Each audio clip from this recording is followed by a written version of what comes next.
বর্তমান তো কলিযুগ চলছে। আর শাস্ত্রে লেখা আছে যে কলিযুগে আমরা ম্যাক্সিমাম মানুষ ধর্ম করতে চাইবো না। স্বাভাবিক বিষয়। তো আমরা দেখতে পাচ্ছি যে সনাতনীদের সংখ্যা দিন, দিন কমছেই। কিন্তু ইসকন ভক্তরা তারা প্রচার করতে চাচ্ছে, প্রচার করছে।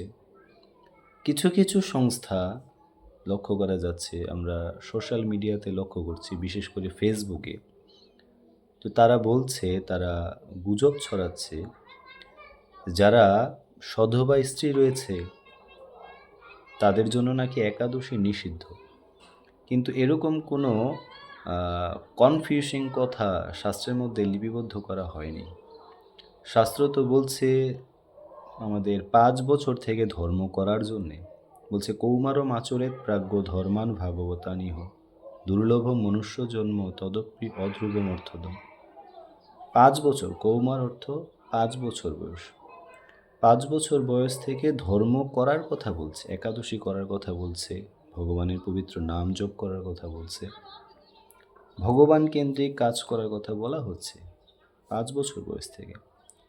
কিন্তু কিছু লোক তারা প্রচার করছে যে সধবা স্ত্রীদের জন্য একাদশী নিষিদ্ধ।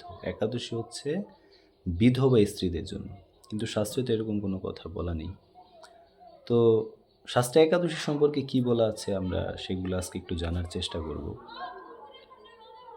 ভগবান কৃষ্ণ শাস্ত্রে বলছে, ভূয় ভূয় দৃঢ়বাণী শ্রূয়তাম জনা ন ভুংতে হরের দিনে। আমি একটা দৃঢ় বাণী বলছি, সেটা সবাই মনোযোগ দিয়ে শ্রবণ করো। কৃষ্ণ বলছে ন ভুংতে মানে ভোজন করো না। কোন দিনে? হরের দিনে। হরের দিন মানে হচ্ছে হরিবাসর তিথি, অর্থাৎ একাদশী তিথিতে।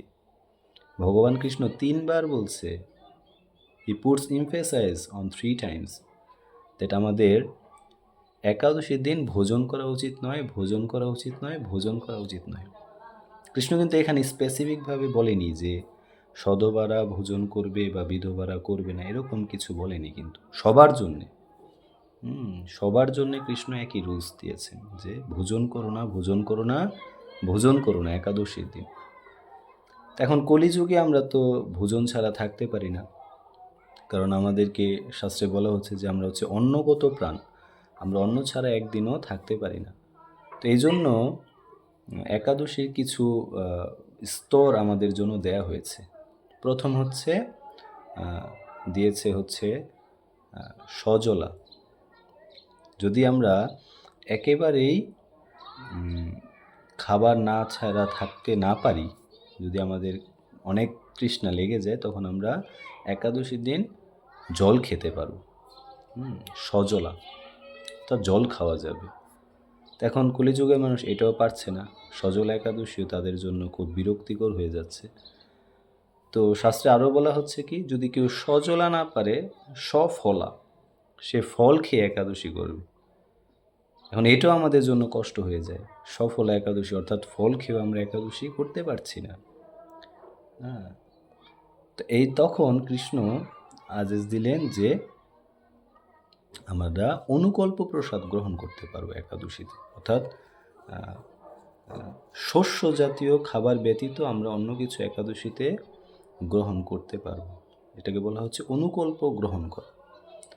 কিন্তু কৃষ্ণ একেবারেই বলে নাই যে যারা বিধবা রয়েছে শুধুমাত্র তাদের জন্য একাদশী, যারা সধবা রয়েছে তাদের জন্য একাদশী নয়। সবার জন্য একাদশী কম্পালসারি, একাদশী মাস্ট করতে হবে।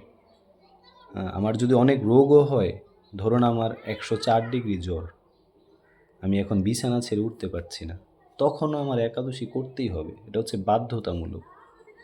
কিছু কাজ বাধ্যতামূলক করতে হয়, তেমন একাদশীটা হচ্ছে আমাদের জন্য কম্পালসারি, করতেই হবে, ইটস ম্যান্ডেটরি। এটা আমাদের করতেই হবে, বাদ দেওয়া যাবে না। 5 বছর থেকে শুরু করে 80 বছর পর্যন্ত সকলের জন্য একাদশী বাধ্যতামূলক। একাদশী না করলে কি হবে বলেছে, একাদশী না করলে কিছু বিশেষ পাপের বোঝা আমাদেরকে বহন করতে হবে। সেটা কি পাপ? সেটা হচ্ছে মাতৃহত্যাজনিত পাপ, আমি আমার মাকে বা আপনারা সবাই আপনাদের মাকে অনেক ভালোবাসেন। আপনি কি চাইবেন আপনি আপনার মাকে হত্যা করুন? কখনোই আমরা চাই না। তো শাস্ত্রে বলছে আমরা যদি একাদশীর দিন দানা জাতীয় আহার গ্রহণ করি তাহলে আমাদের মাতৃহত্যাজনিত পাপ হবে। নট অনলি মাতৃহত্যাজনিত, পিতৃহত্যাজনিত, পিতাকে হত্যা করার পাপ হবে। গাভী হত্যাজনিত, আমরা সনাতনীরা গোমাতা হত্যা করি না, বাট এই গাভী হত্যাজনিত পাপ হবে যদি আপনি একাদশীতে অন্ন গ্রহণ করুন, রুটি গ্রহণ করুন, অর্থাৎ দানা জাতীয় কোনো কিছু গ্রহণ করুন। ভূমি হত্যাজনিত পাপ হবে। ভূমি দেবী, উনি একজন দেবী, তো ওনাকে হত্যাজনিত পাপ হবে। গুরু হত্যাজনিত পাপ হবে। এরকম আর হচ্ছে ব্রাহ্মণ হত্যাজনিত, এরকম 6টা পাপের বোঝা আমাদেরকে বহন করতে হবে যদি আমরা একাদশী পালন না করি। তো আমি বুঝাতে চাচ্ছি যে একাদশী সকলের জন্য বাধ্যতামূলক। হ্যাঁ, এখন আমরা যেহেতু একাদশী দিন না খেয়ে থাকতে পারি না, তাই জন্য ভগবান অনেক স্তর দিয়েছেন, আমরা ওই স্তর অনুসারে করব। যদি একেবারে আমরা নির্জলা করতে না পারি, নির্জলা অর্থাৎ জলও খাওয়া যাবে না, সারাদিন উপবাস, সারা রাত উপবাস, পরের দিন পারণের সময় গিয়ে দ্বাদশীর দিন আমরা অন্ন গ্রহণ করতে পারবো, এটা হচ্ছে নির্জলা একাদশী। যদি এটা না পারি আমরা সজলা করতে পারি, সজলা না করতে পারলে সফলা করতে পারি, যদি সফলাও না পারি আমরা অনুকল্প গ্রহণ করব। কিন্তু আমাদেরকে অবশ্যই একাদশী করতেই হবে, মাস্ট, বাধ্যতামূলক করতে হবে সকলের জন্যে, ন সধবা ন বিধবা, সকলের জন্য একাদশী বাধ্যতামূলক। এটা শাস্ত্রের কথা, ইসকন কোনো মন গড়া কথা অনুসারে চলবে না, সমস্ত কিছু শাস্ত্রে লেখা আছে। কৃষ্ণ গীতায় বলছে আমরা যা কিছু করি তার জন্য শাস্ত্র হচ্ছে আমাদের প্রমাণ। হ্যাঁ, শাস্ত্র অনুযায়ী চলতে হবে। আপনি আপনার মন গড়া মতো ধর্ম করবেন, সেটা ধর্ম হবে না।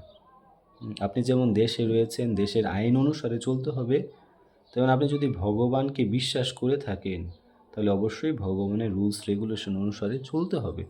তো ভগবান আমাদের সকলের মঙ্গলের জন্য তিনি একাদশী রূপে আবির্ভূত হয়েছেন। আমাদের অবশ্যই এই একাদশীতে ভগবানের নির্দিষ্ট নিয়ম অনুসারেই চলতে হবে। এমন না যে আমি আমার নিয়ম অনুসারে চললাম, এটা একাদশী হবে না। মানে একাদশীতে অনেকে রুটি খায়, রুটি খাবারের কথা তো কৃষ্ণ বলে নাই শাস্ত্রে। আপনি পড়ুন, আপনি গ্রন্থ পড়ুন, একাদশী নিয়ে আরও জানুন, তাহলে আপনার এই ডাউটগুলা ক্লিয়ার হবে।